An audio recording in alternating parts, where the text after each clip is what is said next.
रहीम। Last जो हमारा topic था वो हम चैप्टर पढ़े थे इलेक्ट्रोस्टैटिक्स। उसमें जो लास्ट चैप्टर पढ़ा वो पढ़ा था, लास्ट टॉपिक जो हमने पढ़ा वो पढ़ा था energy stored in a capacitor.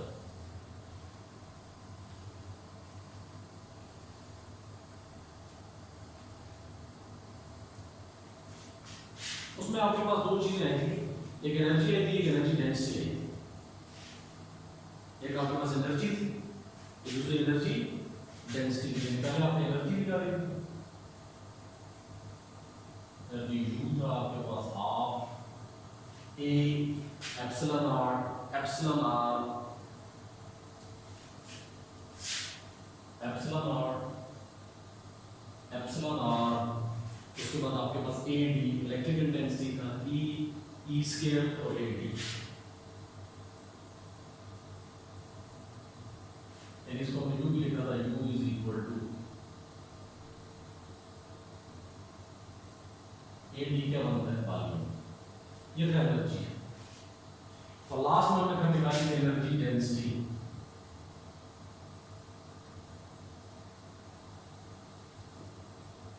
Energy density क्या थी आपके पास, energy per unit volume, energy per unit volume. Energy क्या आपके पास,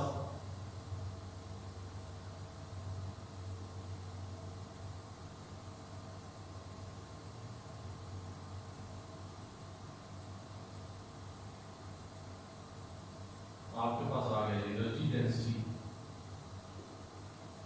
1/2 epsilon naught epsilon R E square. ये आपके पास एनर्जी डेंसिटी। उसको हमने रिप्रेजेंट किया था बड़े यूज, ये स्मॉल यूज।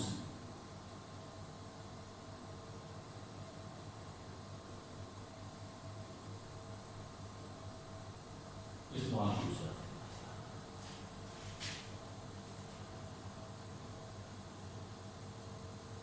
ये तो हमने लास्ट पढ़ा था, energy stored in capacitor, energy density. Energy और एनर्जी डेंसिटी में क्या फर्क है? एनर्जी तो सिंपल आपके पास एनर्जी आपने निकाली, ठीक है जी, लेकिन जो दूसरा आपका एनर्जी डेंसिटी थी वो एनर्जी डेंसिटी क्या आपके पास energy per unit volume. Per unit volume मैंने आपको बता दिया था, पर यूनिट एरिया, यानी जो भी आपके पास गिवन वॉल्यूम हो उसका 1 मीटर क्यूब एरिया है, जो गिवन एरिया उसका 1 मीटर स्क्वायर। यानी यूनिट एरिया का मतलब इकाई एरिया, यूनिट वॉल्यूम का मतलब इकाई वॉल्यूम, इकाई वॉल्यूम एक एरिया से पहले बड़ी तफसील से बता चुका हूं आपको। अब आगे जो आपके पास तो नेक्स्ट टॉपिक है वो है, और ये इस चैप्टर का लास्ट टॉपिक भी है, charging and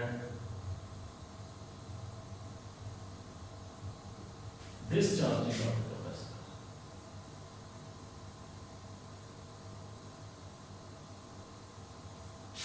charging and discharging of a capacitor. नाम से जाएगा चार्जिंग ऑफ ए कैपेसिटर और दूसरा डिस्चार्जिंग ऑफ ए कैपेसिटर। यानी चार्जिंग ऑफ ए कैपेसिटर का मतलब है कैपेसिटर का चार्ज होना, और डिस्चार्जिंग ऑफ कैपेसिटर का मतलब है कैपेसिटर का डिस्चार्ज होना। यानी चार्ज होने का मतलब ये है कि सोर्स जो बैटरी है उससे चार्जेस का फ्लो करना कैपेसिटर की तरफ, और डिस्चार्जिंग का मतलब क्या है? डिस्चार्जिंग का मतलब ये है कि चार्जेस का कैपेसिटर की प्लेट से उतर जाना, प्लेट से उतरना। और चार्जिंग का मतलब क्या है? सोर्स से चार्जेस का प्लेट की तरफ जाना, प्लेट की तरफ जाना। और डिस्चार्जिंग का मतलब क्या है? चार्जेस का प्लेट से अवे जाना। अब पहले हम क्या देखेंगे? पहले हम देखेंगे कि चार्जिंग ऑफ कैपेसिटर क्या देखेंगे।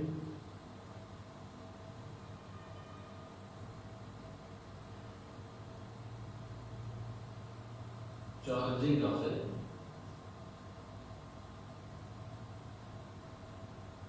कैपेसिटर, कैपेसिटर का चार्ज होना। उसके लिए सबसे पहले क्या आप सर्किट ड्रा करें। सर्किट में क्या है आपके पास? एक बैटरी है, सोर्स ऑफ ईएमएफ जिसको कहते हैं, ठीक है जी। उसके बाद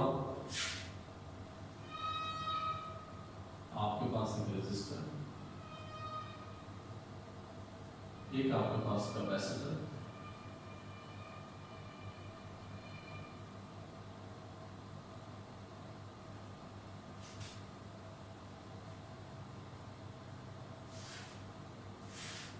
ये स्विच है,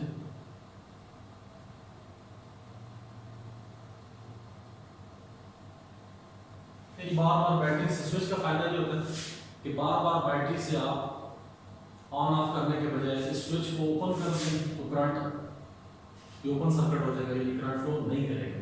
स्विच को आप क्लोज करें तो ये क्लोज सर्किट हो जाएगा, यानी इसमें करंट फ्लो करना शुरू कर देगा, यानी ये स्विच क्लोज्ड।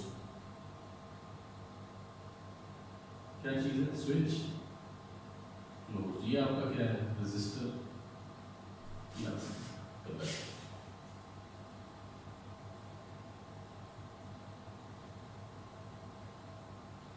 ठीक हो गई बात?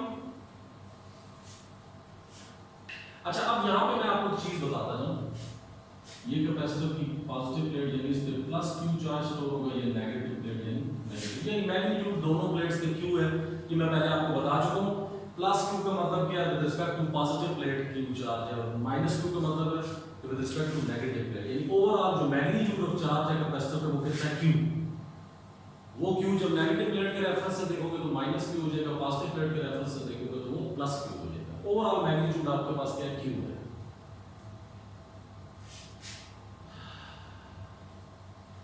अच्छा, अब जी, अब आप यहां से ये और करके देखते हैं कि आपके पास जो ही आप इस बैटरी से कनेक्ट करते हैं इस कैपेसिटर की इसको। अच्छा, यहां पे मैं आपको चलते एक चीज बताता जाऊं,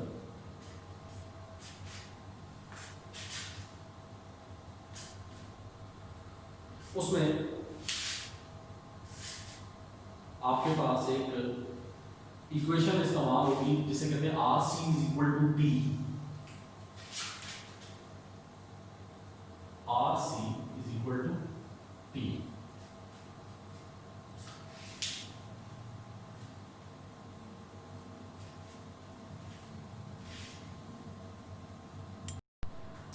अच्छा, इसमें मैंने बताया कि R C is equal to T एक प्रोडक्ट है जिसको R C is equal to T कहते हैं, यानी रेजिस्टेंस और कैपेसिटेंस का जो प्रोडक्ट है वो किसके बराबर है? टी के।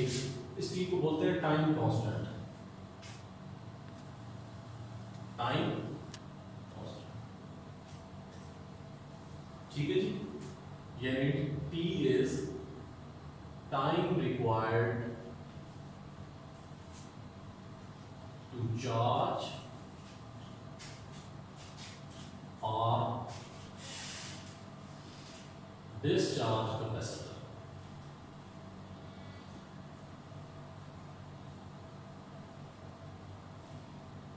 इसको ये टी वो है कि जिस टाइम में आपका कैपेसिटर चार्ज होगा या डिस्चार्ज होगा, ठीक है। ये अगर आप गौर करें, आर और सी का अगर प्रोडक्ट ज्यादा होगा, आर भी बड़ा हो सी भी बड़ा हो, इनका प्रोडक्ट यानी टी क्या होगा? ज्यादा होगा। यानी इसका मतलब है कैपेसिटर चार्ज या डिस्चार्ज होने के लिए ज्यादा टाइम लेगा। कैपेसिटर चार्ज या डिस्चार्ज होने के लिए ज्यादा टाइम लेगा। कब? जब आर सी प्रोडक्ट जो है वो बड़ा हो, यानी रेजिस्टेंस और कैपेसिटेंस का जो प्रोडक्ट है अगर बड़ा हो तो जो प्रोडक्ट आएगा वो बड़ा आएगा, यानी इसका मतलब प्रोडक्ट टाइम है। इसका मतलब ये हुआ अगर आर और सी इन दोनों का मैग्नीट्यूड ज्यादा है तो कैपेसिटर चार्ज होने में भी ज्यादा टाइम लेगा और डिस्चार्ज होने में भी ज्यादा टाइम लेगा, ठीक है। यानी इसका मतलब है स्लो चार्ज होगा, स्लो ही डिस्चार्ज। ज्यादा टाइम लेने से क्या मुराद है? कि ज्यादा वक्त लगा है। इसका मतलब है स्लोली चार्ज हो रहा है और स्लोली डिस्चार्ज हो रहा है। और अगर आर और सी का प्रोडक्ट स्मॉल हो, आर भी छोटा हो सी भी छोटा हो, इसका मतलब है टी भी क्या होगा?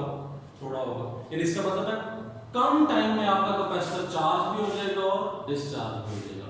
कम टाइम में चार्ज होने का मतलब या कम टाइम में डिस्चार्ज होने का मतलब क्या है? जल्दी चार्ज हो जाएगा और जल्दी डिस्चार्ज हो जाएगा। इसका मतलब है अगर आर और सी का प्रोडक्ट बड़ा है तो कैपेसिटर देर से चार्ज होगा, ज्यादा टाइम में चार्ज होगा, ज्यादा टाइम लगेगा उसको चार्ज होने में। इसका मतलब है देर स्लो चार्ज होगा, स्लो ही डिस्चार्ज होगा। अगर आर और सी का प्रोडक्ट स्मॉल है, थोड़ा है, तो इसका मतलब क्या है, कम टाइम लगेगा, यानी इसका मतलब कैपेसिटर कम टाइम में चार्ज होगा और कम टाइम में डिस्चार्ज होगा। कम टाइम में चार्ज होने से मतलब जल्दी चार्ज होगा, कम टाइम में डिस्चार्ज होने के मतलब थोड़े वक्त में जल्दी डिस्चार्ज होगा। तो सब चार्जिंग और डिस्चार्जिंग डिपेंड करती है आर और सी के प्रोडक्ट पे। अगर आर सी का प्रोडक्ट ज्यादा है तो कैपेसिटर को चार्ज और डिस्चार्ज होने में ज्यादा टाइम लगेगा, देर से चार्ज होगा, डिस्चार्ज होगा। और अगर आर सी का प्रोडक्ट कम है तो इसका मतलब कैपेसिटर कम टाइम में चार्ज होगा या डिस्चार्ज होगा, यानी थोड़ा वक्त लगेगा उसे चार्ज होने या डिस्चार्ज होने।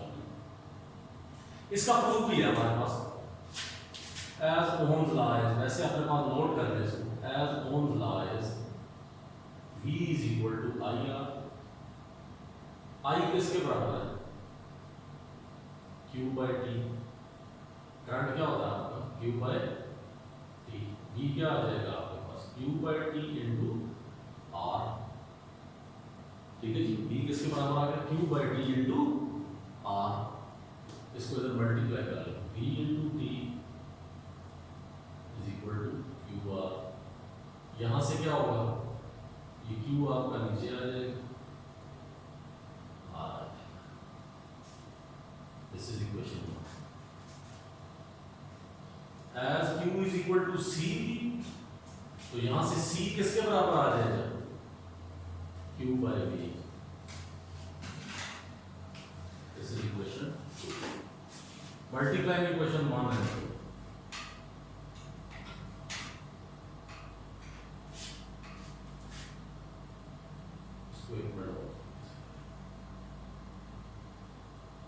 तो यहां से R आपके पास किसके बराबर आ जाएगा, V into D by Q। इसको यूं ले, multiplying equation 1 and left hand side से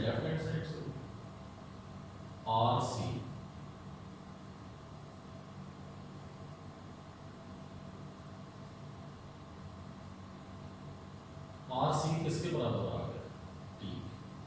देखिए इसका मतलब क्या हुआ कि आपके पास कैपेसिटर को चार्ज या डिस्चार्ज होने के लिए वो किस पे डिपेंड करेगा, वो चार्ज या डिस्चार्ज होने का टाइम है वो किस पे डिपेंड करेगा, आर और सी के प्रोडक्ट पे। यानी समझना है इस चीज को, आर और सी का प्रोडक्ट बड़ा है, आर और सी का प्रोडक्ट क्या है, टी। अगर आर बड़ा है, सी बड़ा है, तो इसका मतलब प्रोडक्ट यानी टी भी क्या हो जाएगा, बड़ा हो जाएगा। टी बड़ा होने से मुराद क्या है कि कैपेसिटर को चार्ज या डिस्चार्ज होने में बड़ा टाइम लग रहा है, ज्यादा टाइम लग रहा है। ज्यादा टाइम चार्ज या डिस्चार्ज होने में अगर लग रहा है तो इसका मतलब क्या है कि कैपेसिटर चार्ज या डिस्चार्ज स्लोली हो रहा है। स्लो हो रहा है तो ज्यादा टाइम लग रहा है। अगर आप तेज से चले तो कम वक्त में ज्यादा फासला तय करें, स्लो चले तो ज्यादा वक्त में वही फासला तय करें। तो इसका मतलब अगर आर और सी का प्रोडक्ट लार्ज है तो टाइम ज्यादा लग रहा है। टाइम ज्यादा लगने का मतलब कैपेसिटर चार्ज भी स्लोली हो रहा है, डिस्चार्ज भी स्लोली हो रहा है। और अगर आर और सी का प्रोडक्ट स्मॉल है, आर और सी का प्रोडक्ट स्मॉल है, तो इसका मतलब क्या हुआ कि आपके पास कैपेसिटर को चार्ज या डिस्चार्ज होने में क्या हो रहा है, कम टाइम लग रहा है। कम टाइम लगने से मुराद क्या है, थोड़े टाइम में चार्ज भी हो रहा है, थोड़े टाइम में डिस्चार्ज भी हो रहा है। थोड़े टाइम में चार्ज होना या डिस्चार्ज होने से मुराद क्या है, जल्दी चार्ज हो रहा है, जल्दी डिस्चार्ज हो रहा है। तो ये आपके पास एक बड़ा इंपॉर्टेंट रिलेशन है, इसको आपने ध्यान में रखना है। ठीक है जी, इसको आपने ध्यान में रखना। अब इसी की बेस पे हम चार्जिंग ऑफ कैपेसिटर और डिस्चार्जिंग ऑफ कैपेसिटर को क्या करेंगे, डिफाइन करेंगे, सारा एक्सप्लेन करेंगे। अच्छा जी, अब मैंने आपको क्या बता दिया कि चार्जिंग या डिस्चार्जिंग किस पे डिपेंड कर रही है, चार्जिंग ऑफ कैपेसिटर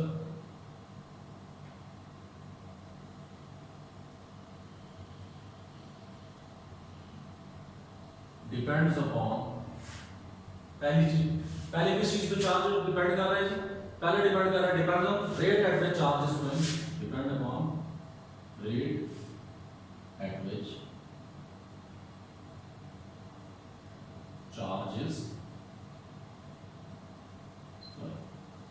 कहता है पहले चार्जिंग किस पे डिपेंड कर रही है, उस रेट पे डिपेंड कर रही है जिस रेट पे आपके चार्जिंग क्या चार्जेस क्या हो रहे हैं, चार्जेस आपके फ्लो कर रहे हैं। ठीक है जी, दूसरा जी किस पर डिपेंड करते हैं,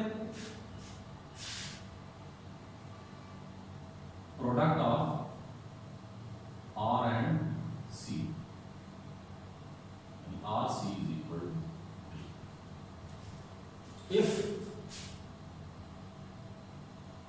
product of R and C is large, means time to charge capacitor,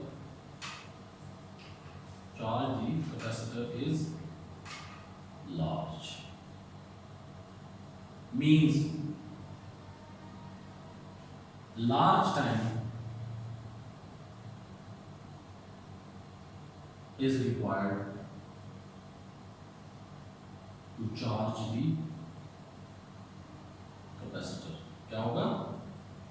larger time चाहिए कैपेसिटर को चार्ज करने के लिए। Larger time means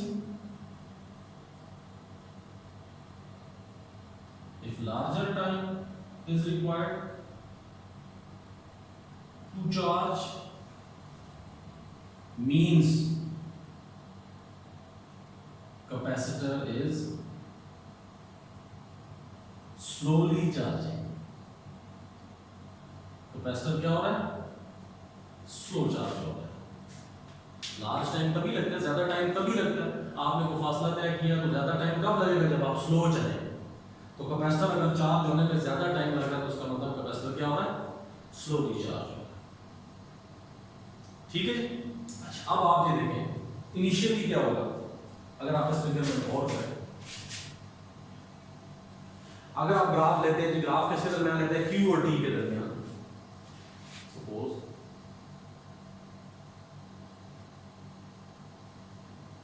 there is a graph between Q and T।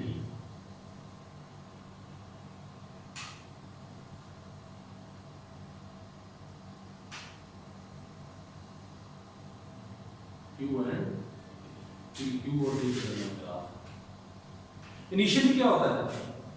Initially आपके पास चार्ज 0 है, टाइम t इक्वल टू 0। ठीक है, यूं ही आप स्विच क्लोज करते हैं।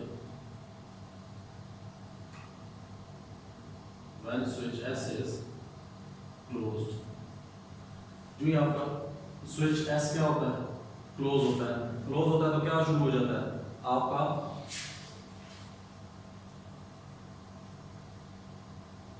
करंट फ्लो करना शुरू कर देता है। ठीक है,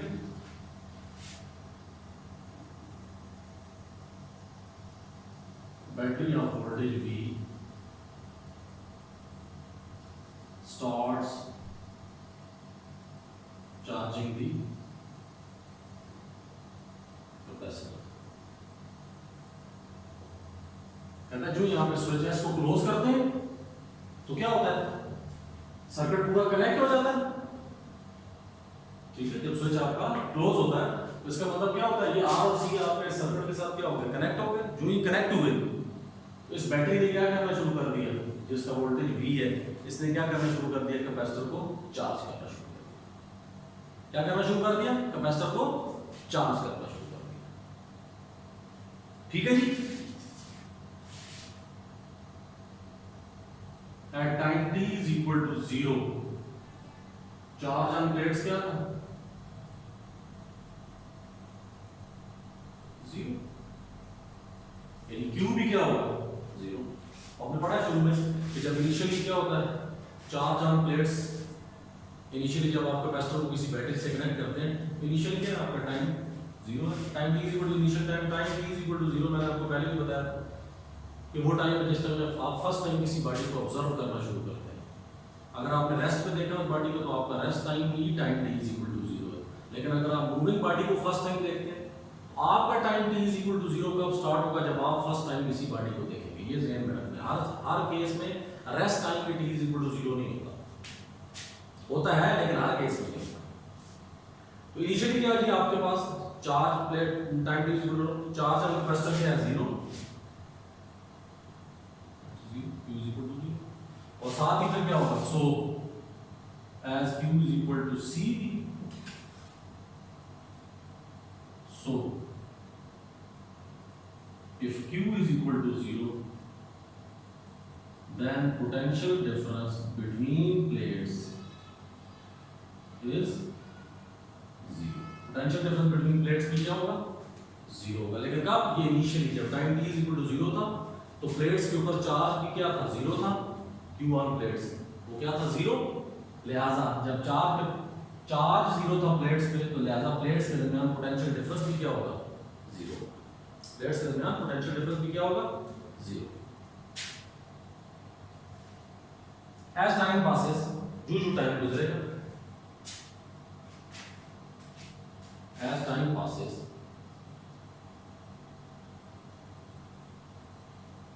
charge on plates increases, so potential difference between plates भी क्या हो जाएगा, also increases। जो प्लेट्स के ऊपर चार्जेस बढ़ेंगे तो आपका पोटेंशियल डिफरेंस भी प्लेट्स के ऊपर क्या होना शुरू हो जाएगा, इंक्रीज होना शुरू हो जाएगा। ठीक है। अच्छा, अब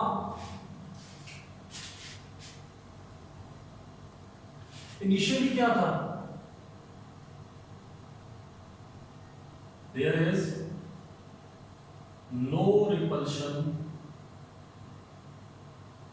for charges flowing towards plates। ठीक है। इनिशियली क्या था कि आपके जो चार्जेस प्लेट्स की तरफ जाएंगे उन्हें किसी किस्म की कोई रिपल्शन नहीं मिलेगी, क्योंकि प्लेट्स के पहले कोई चार्ज मौजूद ही नहीं है जो आने वाले चार्जेस को रिपेल करे। लेकिन as charges on plates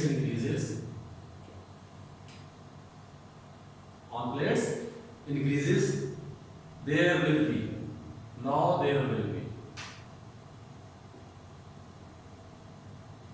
repulsion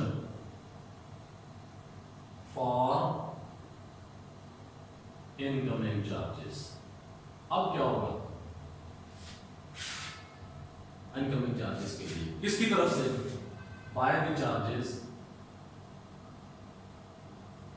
already present on plates, already present on plates। यानी इसका मतलब इनिशियली कोई चार्ज नहीं था प्लेट पे, लिहाजा जो चार्जेस बैटरी की तरफ से, वोल्टेज सोर्स की तरफ से प्लेट्स की तरफ गए उन्हें किसी किस्म की कोई रिपल्शन नहीं थी, क्योंकि पहले से वहां मौजूद ही कोई पता नहीं था। आम नॉर्मल जिंदगी में देखें, आप किसी नई जगह जाके आबाद हो, आपकी कोई मुखालफत नहीं होगी, क्योंकि ना कोई बंदा है ना कोई बंदे की जात है वहां पे। लेकिन जो आबादियां बढ़ती हैं उसी तरह इख्तलाफात भी जन्म लेते हैं। जो नया बंदा आके वहाँ पे बैठता है वो पहले से मौजूद लोगों के अगर सोच या उनके नज़रियात के मुताबिक नहीं होता तो उसको क्या मिलती है, उनकी तरफ से अपोजिशन मिलती है, मुखालफत मिलती है। नॉर्मल जिंदगी में भी यही रूटीन है, इसमें भी यही होगा कि पहले जब आपके चार्जेस प्लेट्स की तरफ जाएंगे तो पहले से वहाँ कोई चार्ज मौजूद नहीं था, लिहाजा उन्हें किसी किस्म की कोई रिपल्शन उन चार्जेस को नहीं मिलेगी, वो इजीली उस प्लेट तक पहुंच जाएगी। लेकिन जब उस प्लेट के ऊपर चार्जेस की तादाद बढ़ती जाएगी, अब वो चार्जेस जो पहले से मौजूद हैं वो नए आने वाले चार्जेस को क्या करेंगे, रिपेल करेंगे, उनको अपोज करेंगे।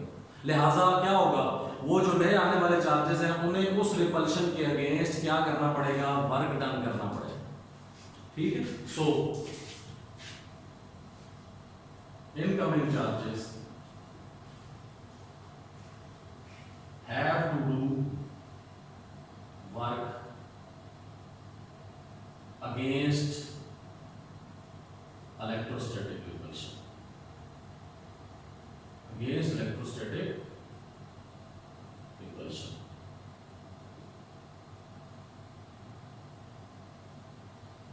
This work done is stored, ये जो वर्क डन है, this work done is stored in the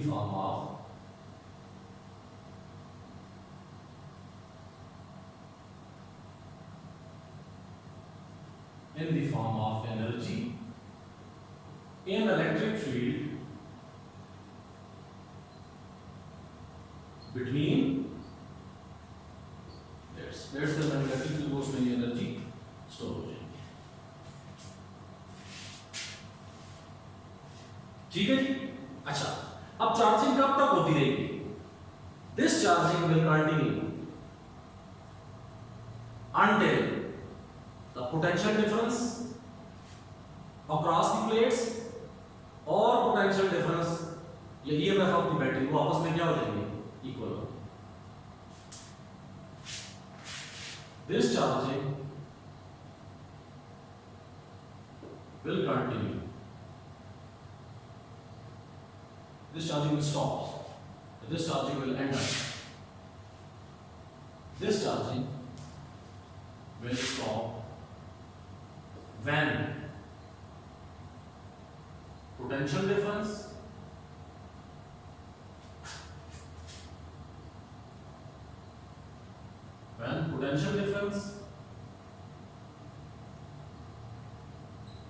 between plates या potential difference between plates when potential difference between plates will become equal to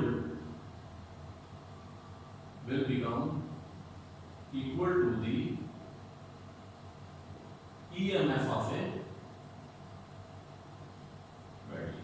जब वो किसके बराबर हो जाएगी, EMF ऑफ ए बैटरी के बराबर हो जाएगी। ये चार्जिंग आपकी उस वक्त एंड अप हो जाएगी जब आपका पोटेंशियल डिफरेंस प्लेट्स के दरमियान जो पोटेंशियल डिफरेंस है वो बराबर हो जाएगा किसके, EMF ऑफ ए बैटरी के EMF के बराबर, बैटरी के EMF के बराबर हो जाएगा। यानी जब बैटरी का EMF और ये बैटरी का EMF और कैपेसिटर की प्लेट्स के दरमियान पोटेंशियल डिफरेंस जब इक्वल हो जाएंगे तो इसका मतलब क्या होगा, दोनों जो अपोजिंग पोटेंशियल है वो इक्वल हो जाएंगे, लिहाजा नेट पोटेंशियल जीरो हो जाएगा और चार्जेस का फ्लो रुक जाएगा।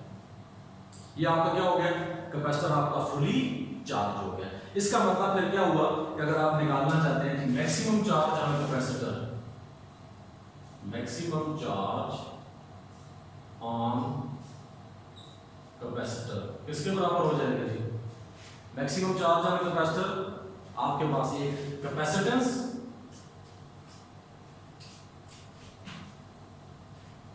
Into EMF of A battery. तो ये फॉर्मूला आ जाएगा आपके पास कि अगर आप मैक्सिमम चार्ज ऑन कैपेसिटर निकालना चाहते हैं तो वो किसके बराबर होगा, कैपेसिटर की कैपेसिटेंस और जो EMF बैटरी जो उसको सप्लाई कर रही है उन दोनों को जो प्रोडक्ट होगा वो किसके बराबर होगा, उस चार्ज के बराबर होगा जो कैपेसिटर पे स्टोर होगा, तो यहां से आपके पास एक्सपेरिमेंट से शो हुआ है कि जो चार्जिंग प्रोसेस है कैपेसिटर का उसका क्या कौन सा बिहेवियर, एक्सपोनेंशियल बिहेवियर है। यानी चार्जिंग प्रोसेस जो है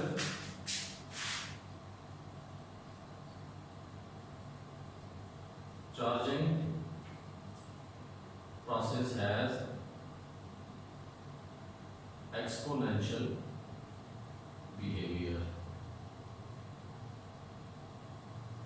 given by Q किसके बराबर हो जाएगा, Q not 1 minus e raised to the power minus t by RC, e raised to the power minus t by RC। ये Q क्या चीज है, this Q is instantaneous charge।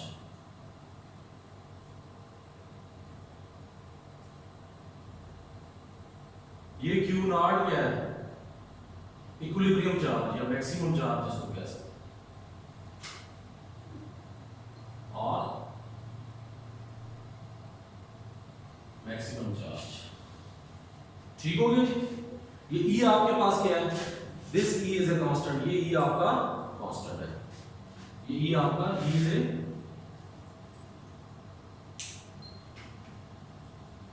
Constant, E की value किसके बराबर, 2.41 तकरीबन 2.7182 2.7182 E आपका constant है। ठीक हो गया जी। R आपका रेजिस्टेंस, C आपका कैपेसिटेंस, T आपका टाइम कांस्टेंट। R आपके पास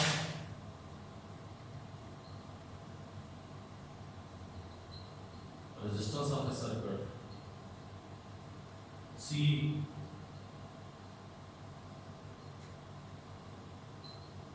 capacitance of a capacitor, T आपका क्या है, टाइम कांस्टेंट।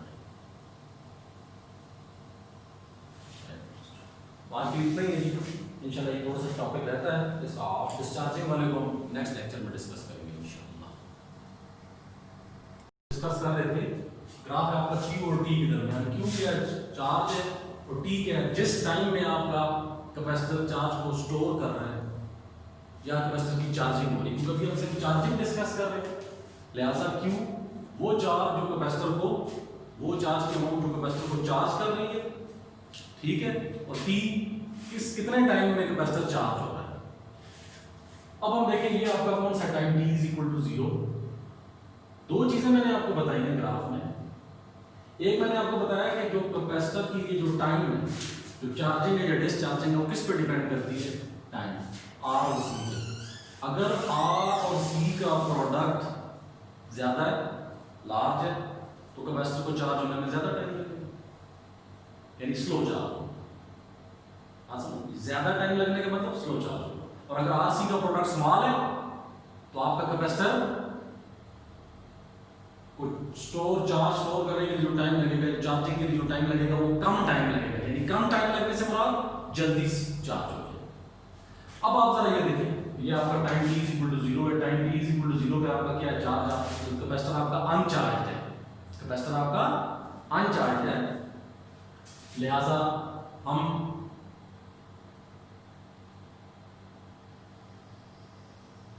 ये हो गया दो गौर करें।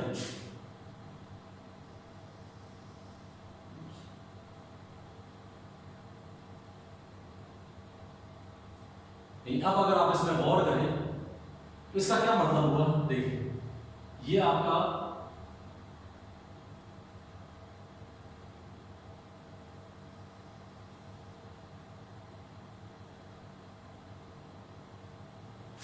अब अगर आप गौर करें इसमें तो आप ये देखें